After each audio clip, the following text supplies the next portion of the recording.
ಡಿಜೆಹಳ್ಳಿ, ಕೆಜಿಹಳ್ಳಿ, ಹುಬ್ಬಳ್ಳಿ, ಶಿವಮೊಗ್ಗ ಪ್ರಕರಣದ ಆರೋಪಿಗಳು ಅಮಾಯಕರು ಎಂಬ ಶಾಸಕ ತನ್ವೀರ್ ಸೇಠ್ ಪತ್ರ ವಿಚಾರ ಉಡುಪಿ ಶಾಸಕ ಯಶ್ಪಾಲ್ ಸುವರ್ಣ ಪ್ರತಿಕ್ರಿಯೆ ನೀಡಿದ್ದಾರೆ. ಇಡೀ ರಾಜ್ಯ ಮಾತ್ರವಲ್ಲ, ಇಡೀ ದೇಶದಲ್ಲಿ ಗಂಭೀರವಾದ ಘಟನೆಯಾಗಿತ್ತು. ಕಾಂಗ್ರೆಸ್ ಸರ್ಕಾರ ಅಧಿಕಾರಕ್ಕೆ ಬಂದು ಕಾನೂನು ವ್ಯವಸ್ಥೆ ಸಂಪೂರ್ಣ ಹದಗೆಟ್ಟಿದೆ. ಜೈನ ಮುನಿ ವೇಣುಗೋಪಾಲ್ ಹತ್ಯೆ ಪ್ರಕರಣಗಳು ನಡೆದಿದೆ. ಗೊಂದಲ ಸೃಷ್ಟಿಸಿ ದಂಧೆಗಳಿಗೆ ಸಹಕಾರ ಕೊಡೋದು ಕಾಂಗ್ರೆಸ್ ಮನಸ್ಥಿತಿ ಎಂದು ಹೇಳಿದ್ದಾರೆ. ತನ್ವೀರ್ ಸೇಠ್ ಅವರು ರಾಜ್ಯ ಸರ್ಕಾರಕ್ಕೆ ಪತ್ರದ ಮೂಲಕ ಮನವಿ ಮಾಡಿದ್ದು, ಈ ಹಿಂದೆ ಸಿದ್ದರಾಮಯ್ಯ ಸರ್ಕಾರ ಪಿಎಫ್ಐನ 151 ಕೇಸ್ಗಳನ್ನ ವಾಪಸ್ ಪಡೆದಿತ್ತು. ರಾಜ್ಯದಲ್ಲಿ ಮತ್ತಷ್ಟು ಕೊಲೆಗಳಿಗೆ ಕಾಂಗ್ರೆಸ್ ಸರ್ಕಾರ ಸಹಕಾರ ಮಾಡಿದ್ದು ಸಾಬೀತಾಗಿದೆ.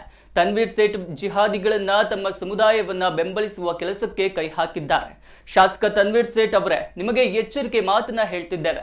ಜಿಹಾದಿಗಳಿಗೆ ಬೆಂಬಲ ನೀಡಿದ್ರೆ ನಿಮಗೆ ಧಿಕ್ಕಾರ ಹಾಕುವ, ಬಹಿಷ್ಕರಿಸುವ ಕೆಲಸ ಮಾಡಬೇಕಾಗ್ತದೆ ಎಂದರು.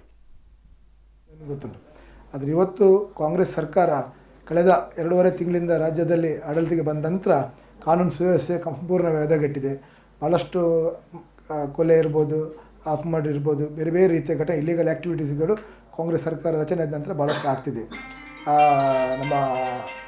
ಅದರ ಅರ್ಥ ಏನಂದರೆ, ಕಾಂಗ್ರೆಸ್ ಅವರ ಮನಸ್ಥಿತಿ ಏನಂದರೆ, ಇದೇ ರೀತಿಯ ಗೊಂದಲದ ವಾತಾವರಣ ನಿರ್ಮಾಣ ಮಾಡಿದರೆ ಮಾತ್ರ ಅವರಿಗೆ ಈ ರೀತಿಯ ದಂಧೆಗಳಿಗೆ ಸಹಕಾರ ಕೊಡಲಿಕ್ಕೆ ಆಗ್ತದೆ ದೃಷ್ಟಿಯಲ್ಲಿ ನೇರವಾಗಿ ಅವರು ಕಾಂಗ್ರೆಸ್ ಅವರು ಭಾಗಿಯಾಗ್ತಿದ್ದಾರೆ.